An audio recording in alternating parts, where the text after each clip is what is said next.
Hi friends, welcome to the UPSC PCS forum. हम पढ़ रहे थे एग्रीकल्चर को और आज हम देखेंगे 17 नंबर क्वेश्चन से। इसके पहले मैं आपको बोलूँगी प्लीज़ फ्रेंड्स, अगर आपने चैनल को शेयर एंड सब्सक्राइब नहीं किया है तो चैनल को जरूर शेयर एंड सब्सक्राइब करें। कमेंट सेक्शन में बताना ना भूलें वीडियो कैसा लगा आपको। साथ ही साथ आप हमारे Telegram channel UPSC PCS forum को भी ज्वाइन कर सकते हैं। वहाँ पे द हिंदू और इंडियन एक्सप्रेस के जो इंपॉर्टेंट न्यूज़ आर्टिकल्स हैं वो भी शेयर किए जाते हैं। स्टार्ट करते हैं 17 नंबर क्वेश्चन से और क्वेश्चन है Which of the following statement is are incorrect with reference to the production of ragi in India? रागी यानी फिंगर मिलेट्स के रिगार्डिंग कौन सा स्टेटमेंट जो है वो इनकरेक्ट है वो हमें बताना है। It is a coarse grain which grow well on Sandy soil. Odisha is the largest producer of ragi in India. Ragi can be grown in areas having shallow black soil and ragi is commonly grown in Tamil Nadu and Karnataka. हमें बताना है यहाँ पे कौन सा statement जो है वो करेक्ट है रिगार्डिंग द रागी। पहला स्टेटमेंट अगर देखें कि रागी क्या कोर्स ग्रेन है, बिल्कुल सही बात है। मैंने बताया था पिछले क्लास में भी कि बाजरा, ज्वार, रागी, बार्ले ये सब जो है वो कोर्स ग्रेन है। कोर्स ग्रेन काफ़ी न्यूट्रिशियस होता है। गवर्नमेंट भी हमारी काफ़ी प्रमोट कर रही है और यूएन ने भी यानी यूनाइटेड नेशन ने भी इंटरनेशनल ईयर ऑफ मिलेट्स 2023 को ये किया था, मनाया था, इंडिकेट किया था। ठीक है। और हमारे इंडिया में जब G20 का समिट हुआ था, G20 का समिट कब हुआ था 2023 में, 18th दिल्ली डिक्लेरेशन जिसको कहते हैं, उसमें भी मिलेट्स को प्रमोट किया गया था हमारी गवर्नमेंट के द्वारा। मिलेट्स को श्री अन्ना भी कहते हैं। ये काफ़ी इंपॉर्टेंट होता है क्योंकि एक तो ये इन्वायरमेंट फ्रेंडली होता है, दूसरा काफ़ी न्यूट्रिशियस होता है। ठीक है। सेकेंड स्टेटमेंट अगर देखें तो सेकेंड स्टेटमेंट क्या, Odisha is the largest producer of ragi in India. Odisha जो है वो लार्जेस्ट प्रोड्यूसर नहीं है, कर्नाटका जो है वो लार्जेस्ट प्रोड्यूसर है, ये आपको ध्यान में रखना है। थर्ड स्टेटमेंट देखिए कि ragi can be grown in areas having shallow black soil. बिल्कुल सही बात है। अभी हमने जस्ट सीखा कि रागी जो है वो काफ़ी इन्वायरमेंट फ्रेंडली होते हैं। इनके लिए बहुत ज़्यादा एरिड सॉइल की ज़रूरत नहीं होती है, बहुत ज़्यादा न्यूट्रिशियस सॉइल की ज़रूरत नहीं होती है और ये सैलो ब्लैक सॉइल पर भी ग्रो होते हैं। ठीक है। ब्लैक सॉइल आपको पता है जो डेक्कन प्लेटू वाला रीजन है वहाँ पे हमें देखने को मिलता है। ब्लैक सॉइल कैसे सॉइल होता है, ब्लैक सॉइल काफ़ी क्लेई सॉइल होता है। अगर वो उसमें मॉइस्चर हो तो वो काफ़ी मॉइस्चर हो तो अच्छा वर्क करता है, मॉइस्चर अगर नहीं होगा तो वो क्या हो जाएगा, फट जाएगा, क्रैकिंग हो जाएगा उसमें। ये भी आपको ध्यान में रखना है। और ब्लैक कलर उसका क्यों होता है, ब्लैक कलर होने का रीज़न होता है presence of iron oxide. Third अगर देखिए, फोर्थ देखिए, ragi is commonly grown in Tamil Nadu and Karnataka. ये भी बिल्कुल सही बात है कि रागी जो है वो कॉमनली ग्रोन कहाँ पे होता है, तमिलनाडु और कर्नाटका जो है वो लार्जेस्ट प्रोड्यूसर है। ऑप्शन नंबर बी हो जाएगा इनकरेक्ट स्टेटमेंट, क्योंकि यहाँ पे पूछा जा रहा था कि कौन सा जो स्टेट है वो सबसे ज़्यादा प्रोड्यूस करता है रागी को, तो वो है आपका कर्नाटका। कर्नाटका जो है वो लार्जेस्ट प्रोड्यूसर है, बिगेस्ट प्रोड्यूसर है रागी का इंडिया में। और अदर प्रोड्यूसर जो रीजन है वो है आपके Tamil Nadu, Himachal Pradesh and Uttarakhand. Next question देखते हैं and the question is 18th number question है, consider the following statement with reference to the maize in India. मेज के प्रोडक्शन के रिगार्डिंग कौन सा स्टेटमेंट जो है वो करेक्ट है, ये हमें बताना है। It requires temperature between 21 to 27 degrees Celsius. It can be grown in Rabi as well as Kharif season. It can be used as a food crop as well as fodder crop.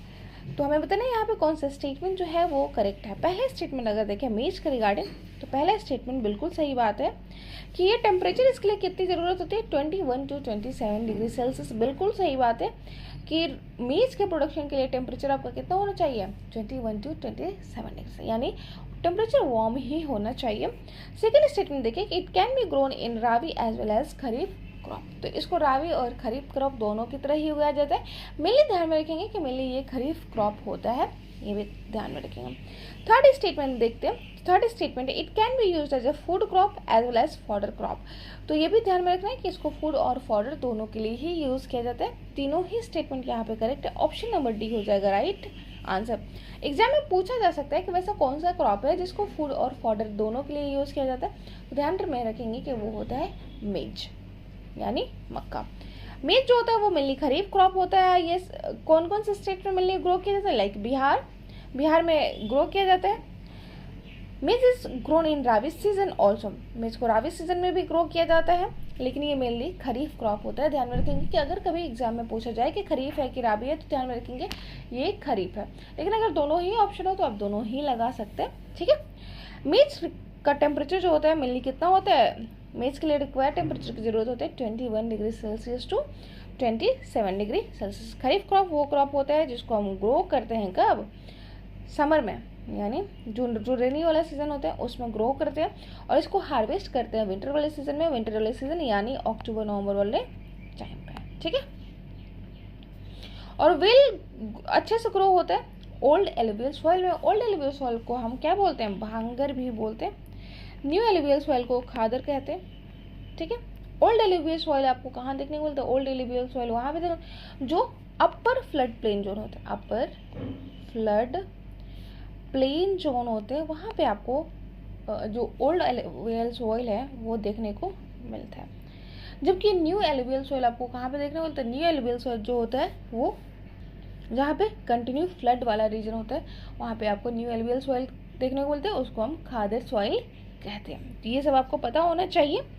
Major मेज producing जो reason है वो कर्नाटका है, Madhya Pradesh and Uttar Pradesh है। Next question देखते हैं, 19th number question है, consider the following statement with reference to the pulse farming in India. तो पल्स फार्मिंग के रिगार्डिंग कौन सा स्टेटमेंट जो है वो इनकरेक्ट है। इनकरेक्ट स्टेटमेंट हमें बताना है, इनकरेक्ट स्टेटमेंट, ठीक है। पल्स आपको पता है हमारे इंडिया में बहुत इंपॉर्टेंट है, क्योंकि हमारे इंडिया में मेनली जो है वो वेजिटेरियन लोग रहते हैं, और वेजिटेरियन लोग रहते हैं तो इम्पोर्टेंट सोर्स जो होते हैं प्रोटीन का वो क्या होता है, वो होता है पल्स।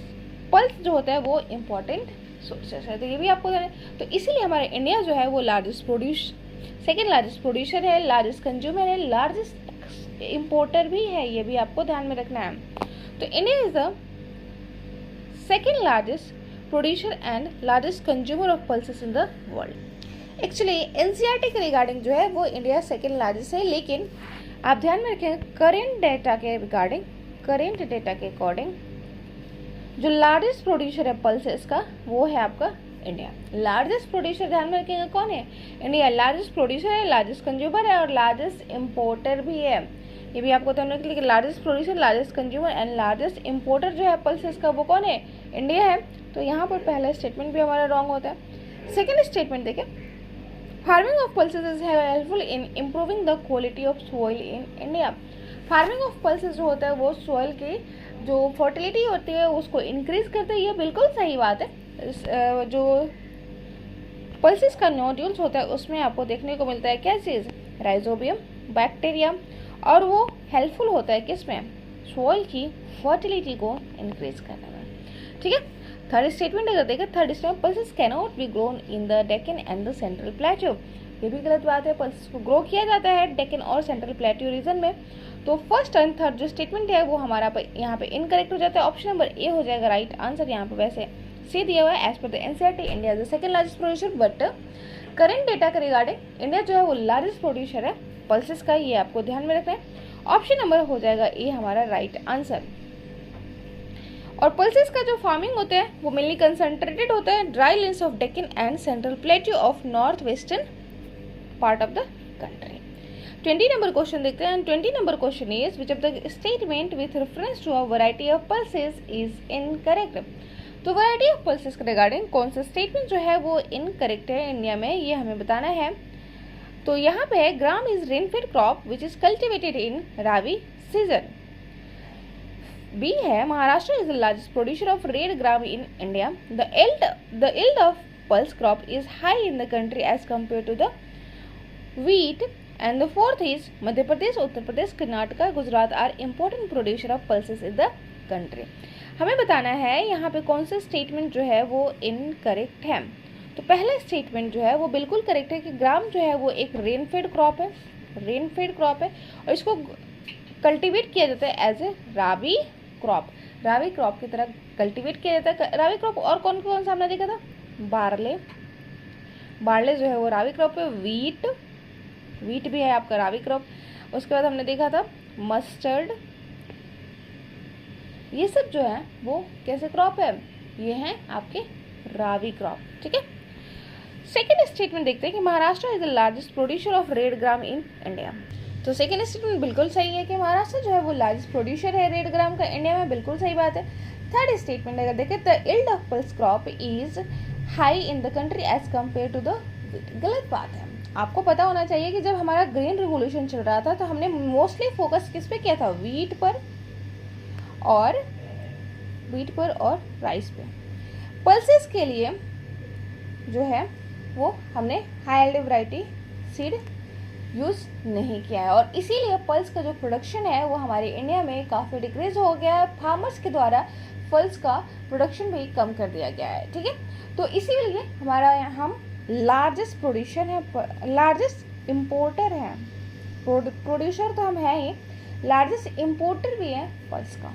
ठीक है, तो ये आपको ध्यान में रखना है कि हम पल्सेस का काफ़ी ज़्यादा इंपोर्ट करते हैं, क्योंकि हमारे यहाँ इसकी जो हाई एल्ड वैरायटी है वो कम है, इसलिए जो फार्मर्स होते हैं वो बहुत कम इंस्पायर हो पाते हैं उसको ग्रो करने के लिए, क्योंकि आपको पता है जो हाई एल्ड वैरायटीज़ हैं, जो भी ग्रीन रिवोल्यूशन के टाइम पे हाई एल्ड वैरायटी सीड्स का यूज़ करते हैं, उसके लिए प्रॉपर सब्सिडीज़ गवर्नमेंट के द्वारा प्रोवाइड की गई, इरिगेशन फैसिलिटीज़ प्रोवाइड की गई, जिससे उनके ग्रोथ को प्रमोट किया गया। ठीक है, लेकिन पल्स के केस में हमें ये देखने को नहीं मिला, और इसीलिए इसका जो प्रोडक्टिविटी है वो कंपैरिजन टू द वीट वो कम है। तो इसीलिए सी स्टेटमेंट जो होता है वो हमारे यहाँ पे इनकरेक्ट हो जाता है।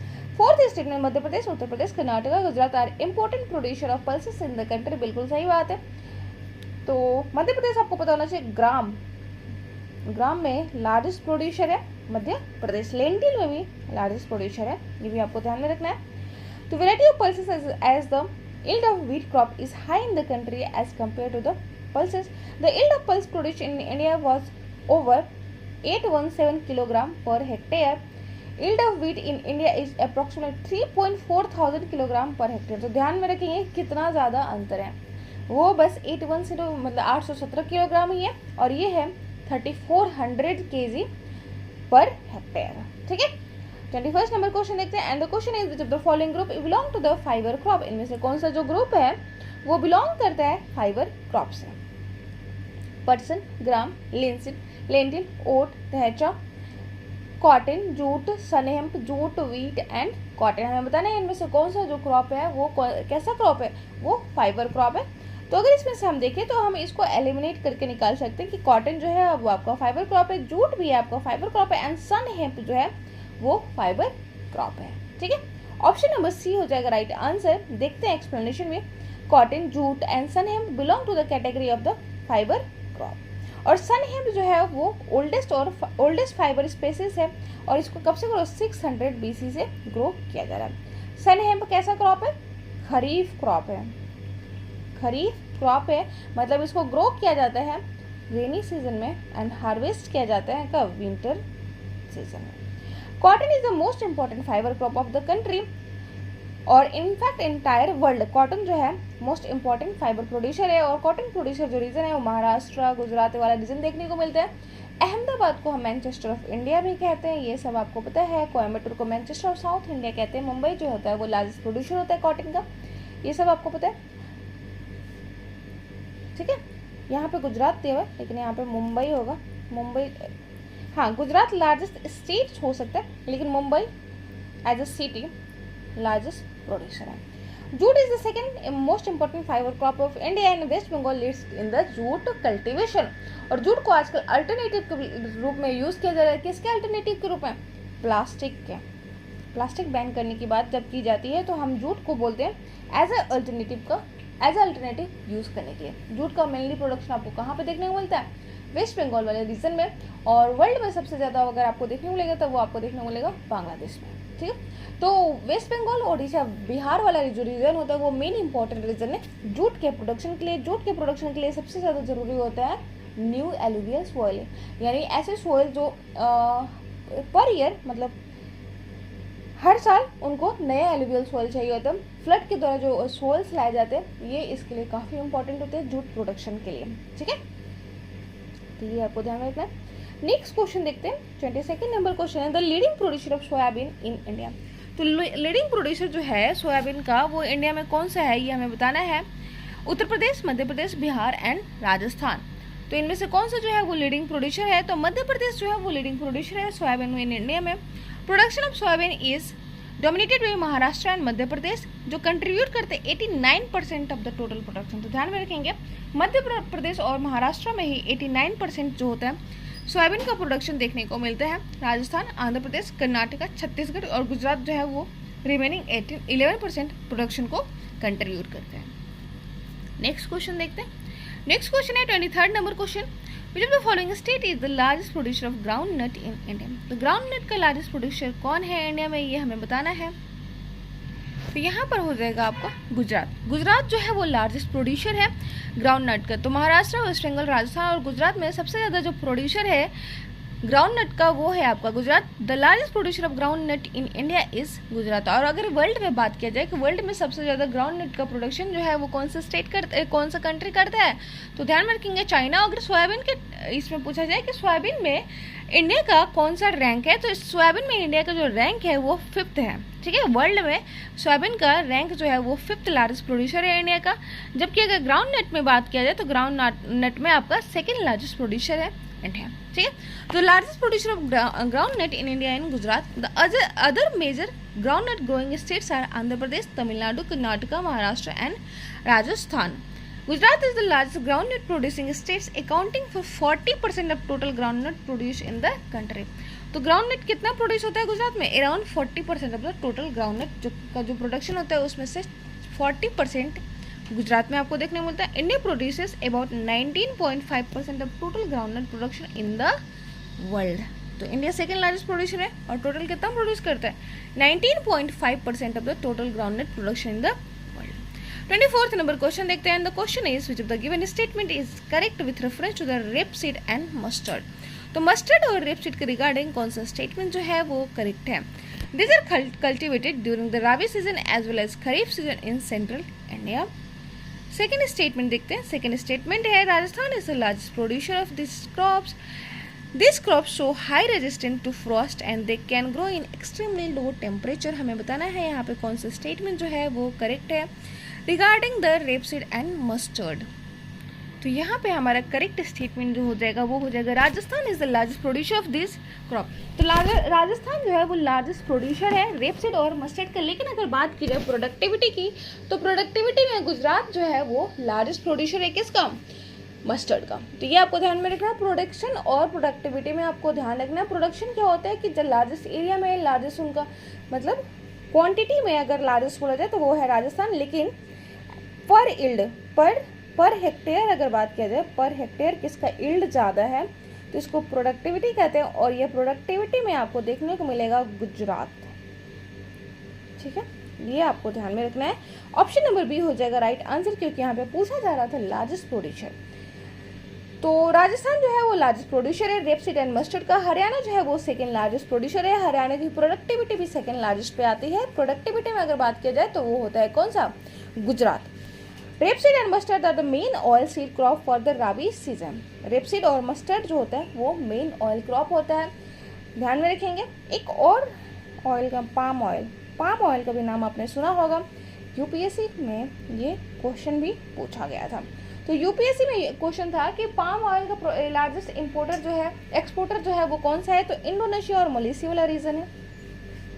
इंडोनेशिया एंड मलेशिया वाला रीजन है। और इंडिया जो है one of the largest importer है पाम ऑयल का। बिल्कुल सही बात है। यह एडिबल ऑयल है, ये भी बिल्कुल सही बात है। और इसमें से ये भी पूछा गया था कि पाम ऑयल जो है ऑल्दो प्रोड्यूसर है, लार्जेस्ट प्रोड्यूसर है मलेशिया और इंडोनेशिया, लेकिन क्या वो उनका नेटिव रीजन है?